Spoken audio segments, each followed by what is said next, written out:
എടി കുരുപ്പേ, ഞാൻ എന്നോട് എന്താ പറഞ്ഞത്? ഞാൻ എനിക്ക് പറഞ്ഞ പോലെ ചെയ്യുന്നത്. ഇത് കഴിഞ്ഞ പ്രാവശ്യം പറഞ്ഞു 100 റുപ്യക്ക് അവിടെ പോയി സാധനം കൊണ്ടുവരാൻ.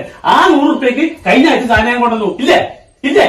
എന്നിട്ട് പിന്നെ ഈ ആഴ്ച ചെന്നപ്പോ ആ 100 റുപ്യയുടെ സാധനം കൊടുത്തത് അന്ന് 1 കിലോ കിട്ടി. ഇല്ലേ? ഇന്നത്തെ കിട്ടിയത് 1/2 കിലോ കിട്ടി. ഇനി അടുത്ത ആഴ്ച ഞാൻ പോവും.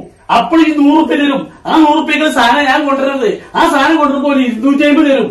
250 പിറ്റത്തെ മാസം ഞാൻ ചെല്ലുമ്പോ ആ 250 ഒന്നും കിട്ടുകാരെ ഇന്ന് വിട്ടാൽ ഞാൻ ചവിട്ടി പൊളിച്ചിട്ട് പോയിട്ട് നേരം വൈകുന്നേരം തുടങ്ങും. ഓരോന്ന് അതില്ല ഇതില്ല. ഞാൻ എന്ത് ചെയ്ത് നിത്യ ഉപയോഗ സാധനങ്ങൾ കൂടി കൂടി കൂടി വരികയാണ്. ഇതൊക്കെ ചവിട്ടി പൊളിച്ച് ഞാനല്ലോ എവിടേക്കും പോകും. എത്ര പറഞ്ഞാലും മനസ്സിലാവുന്ന വിചാരിച്ചത് തുടങ്ങുന്നുണ്ട്. ആ സാധനമില്ല ഈ സാധനം നിരന്തരം സാധനങ്ങൾ ഇങ്ങനെ വില കൂടുക. ഞാൻ എവിടെ കൊണ്ടുവന്നത് ഈ രാജ്യം നാളെ വയസ്സുമ്പോ ആയപ്പോഴായി. എന്നിട്ട് ഞാൻ ഇങ്ങനെ പറയും ആ സാധനമല്ല ഈ സാധനം പാണ്ടാറണം പെണ്ണ്. എടി കുരുപ്പേ, ഞാൻ എന്നോട് എന്താ പറഞ്ഞത്? ഞാൻ എനിക്ക് പറഞ്ഞ പോലെ ചെയ്യുന്നത്. ഇത് കഴിഞ്ഞ പ്രാവശ്യം പറഞ്ഞു 100 റുപ്യക്ക് അവിടെ പോയി സാധനം കൊണ്ടുവരാൻ. ആ 100 റുപ്യക്ക് കഴിഞ്ഞ ആഴ്ച സാധനം ഞാൻ കൊണ്ടുവന്നു. ഇല്ലേ ഇല്ലേ? എന്നിട്ട് പിന്നെ ഈ ആഴ്ച ചെന്നപ്പോ ആ 100 റുപ്യയുടെ സാധനം കൊടുത്തത് അന്ന് 1 കിലോ കിട്ടി. ഇല്ലേ? ഇന്നത്തെ കിട്ടിയത് 1/2 കിലോ കിട്ടി. ഇനി അടുത്ത ആഴ്ച ഞാൻ പോവും.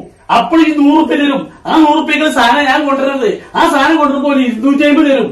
250 പിറ്റത്തെ മാസം ഞാൻ ചെല്ലുമ്പോ ആ 250 ഒന്നും കിട്ടുകാരെ ഇന്ന് വിട്ടാൽ ഞാൻ ചവിട്ടി പൊളിച്ചിട്ട് പോയിട്ട് നേരം വൈകുന്നേരം തുടങ്ങും. ഓരോന്ന് അതില്ല ഇതില്ല. ഞാൻ എന്ത് ചെയ്ത് നിത്യ ഉപയോഗ സാധനങ്ങൾ കൂടി കൂടി കൂടി വരികയാണ്. ഇതൊക്കെ ചവിട്ടി പൊളിച്ച് ഞാനല്ലോ എവിടേക്കും പോകും. എത്ര പറഞ്ഞാലും മനസ്സിലാവുന്ന വിചാരിച്ചത് തുടങ്ങുന്നുണ്ട്. ആ സാധനമില്ല ഈ സാധനം നിരന്തരം സാധനങ്ങൾ ഇങ്ങനെ വില കൂടുക. ഞാൻ എവിടെ കൊണ്ടുവന്നത് ഈ രാജ്യം നാളെ വയസ്സുമ്പോ ആയപ്പോഴായി. എന്നിട്ട് ഞാൻ ഇങ്ങനെ പറയും ആ സാധനമല്ല ഈ സാധനം പാണ്ടാറണം പെണ്ണ്.